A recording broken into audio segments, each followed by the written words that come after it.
Hello everyone, welcome back to my channel Banu speaks. நீங்கள் இப்போ தான் நம்ம சேனலில் ஃபஸ்ட் டைம் பார்க்குறீங்கன்னா ப்ளீஸ் மறக்காமல் சப்ஸ்கிரைப் பண்ணிக்கோங்க. அப்போ தான் அடுத்த வீடியோ போடுறதுக்கு எனக்கு கொஞ்சம் மோட்டிவேட்டாக இருக்கும்.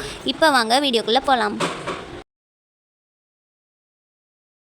ஹாய் ஃப்ரெண்ட்ஸ், இன்றைக்கி நம்ம சேனலில் ஒரு ரெசிபி வீடியோ தான் பார்க்க போகிறோம். அதுவும் மார்னிங் பிரேக்ஃபாஸ்ட் என்ன சமைக்கிறதுன்ட்டு யோசிக்கும் போதும் இல்லாட்டா ஸ்கூலுக்கு லஞ்ச் பாக்ஸு குழந்தைங்களுக்கு என்ன கொடுத்து விட்றது அப்படின்னு யோசிச்சுட்டு இருக்கும்போதும் இந்த ரெசிபியை டக்குன்னு செஞ்சு கொடுத்துடலாம்.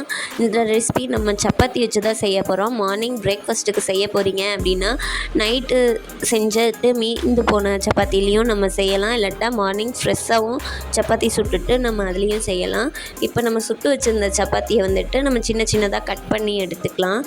நம்ம சப்பாத்தியை நல்லா ரோல் பண்ணிவிட்டு கட் பண்ணும் பொழுது நல்லா நீளமாக நூடுல்ஸ் மாதிரி கிடைக்கும். குழந்தைங்களும் விரும்பி சாப்பிடுவாங்க.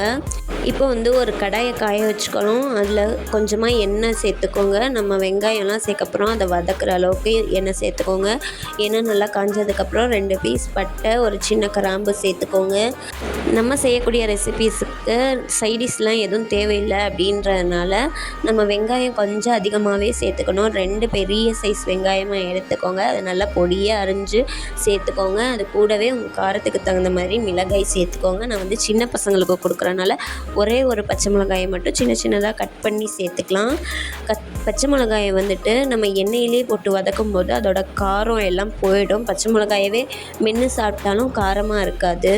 இப்போ இந்த வெங்காயத்தை நல்லா கண்ணாடி பதம் வர அளவுக்கு வதக்கி விட்டு எடுத்துக்கலாம். வெங்காயம் நல்லா கண்ணாடி பதம் வதங்கி வந்ததுக்கு அப்புறமா 3/4 ஸ்பூன் இஞ்சி பூண்டு பேஸ்ட்டு சேர்த்து ஒரு 2 நிமிஷத்துக்கு பச்சை வாசனம் போகிற அளவுக்கு வதக்கி விட்டுக்கோங்க. நம்ம 5 சப்பாத்திக்கான அளவுகள் தான் இப்போ சொல்கிறேன். நீங்கள் எடுத்துருக்கக்கூடிய சப்பாத்தியோட அளவுக்கு ஏற்ற மாதிரி நம்ம சேர்த்துருக்கக்கூடிய இன்க்ரீடியன்ட்ஸ் எல்லாம் கூட்டியோ குறைச்சோ சேர்த்துக்கோங்க. இப்போ 2 மீடியம் சைஸ் தக்காளியை நல்லா அரைச்சிட்டு சேர்த்துக்கோங்க. நீங்கள் டொமேட்டோ கெச்சப் வச்சுருந்தீங்க அப்படின்னா ஒரு தக்காளியை மட்டும் நல்லா கட் பண்ணிவிட்டு எண்ணெயில் நல்லா வதக்கி விட்டுட்டு அதுக்கப்புறமா டொமேட்டோ கெச்சப் சேர்த்துக்கலாம்.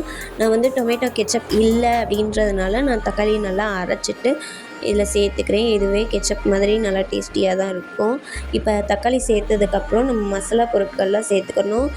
ஒரு 1/4 ஸ்பூன் இல்லைன்னா 1/2 ஸ்பூன் மட்டும் உங்கள் டேஸ்ட்டுக்கு தகுந்த மாதிரி சால்ட்டு சேர்த்துக்கோங்க. அதுக்கப்புறம் 1/4 ஸ்பூன் மஞ்சள் தூள், 1/2 ஸ்பூன் அளவுக்கு சிக்கன் குழம்பு மசாலா தூள் இருந்துச்சுன்னா சேர்த்துக்கோங்க.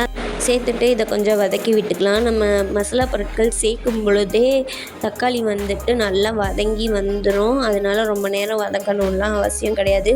இதுக்கப்புறமா நம்ம சப்பாத்தியை கட் பண்ணி வச்சுருக்கோம் இல்லையா, அதை சேர்த்துட்டு நல்லா கலந்து விட்டுக்க வேண்டியதான். நான் மிளகாய் தூள் சேர்க்கல, அது மட்டும் இல்லாமல் முட்டையும் சேர்க்கலை. நீங்கள் மார்னிங் பிரேக்ஃபாஸ்ட்டுக்கு சாப்பிட போகிறீங்க அப்படின்னா முட்டை சேர்த்துட்டு நல்லா கிளறி விட்டுட்டு முட்டை லைட்டாக வெந்ததுக்கப்புறமா சப்பாத்தி துண்டுகளை சேர்த்து நல்லா கலந்து விட்டுக்கோங்க. சுட சுட சாப்பிடும்போது நல்லாயிருக்கும். ஆனால் லஞ்ச் பாக்ஸுக்கு செய்யும் பொழுது நம்ம காலையில் செஞ்சு குழந்தைங்களுக்கு லஞ்ச் பாக்ஸுக்கு கொடுத்துடுவோம். அதனால் லஞ்சுக்கு ஓப்பன் பண்ணும்போது முட்டையோட ஒரு பச்சை வாசனை வரும். அது சில பிள்ளைங்களுக்கு பிடிக்காது அப்படின்றதுனால நான் முட்டை சேர்க்காமல் செஞ்சுருக்கேன்.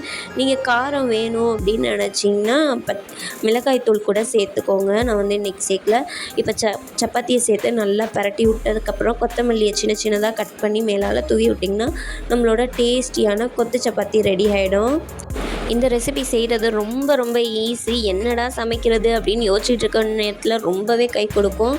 ஸோ அவ்வளோதான். நீங்களும் இதே மாதிரியே செஞ்சு பார்த்துட்டு எப்படி வந்துச்சுன்னு கமெண்ட்டில் மறக்காமல் சொல்லுங்கள். இந்த வீடியோ உங்களுக்கு பிடிச்சிருந்துச்சுன்னா ஒரே ஒரு லைக் மட்டும் கொடுத்துட்டு நம்ம சேனலை சப்ஸ்கிரைப் பண்ணாமல் பார்த்துக்கிட்டு இருந்தீங்கன்னா ப்ளீஸ் சப்ஸ்கிரைப் பண்ணிக்கோங்க. மறுபடியும் வேறு ஒரு வீடியோவில் உங்களும் பார்க்குறேன். பாய்.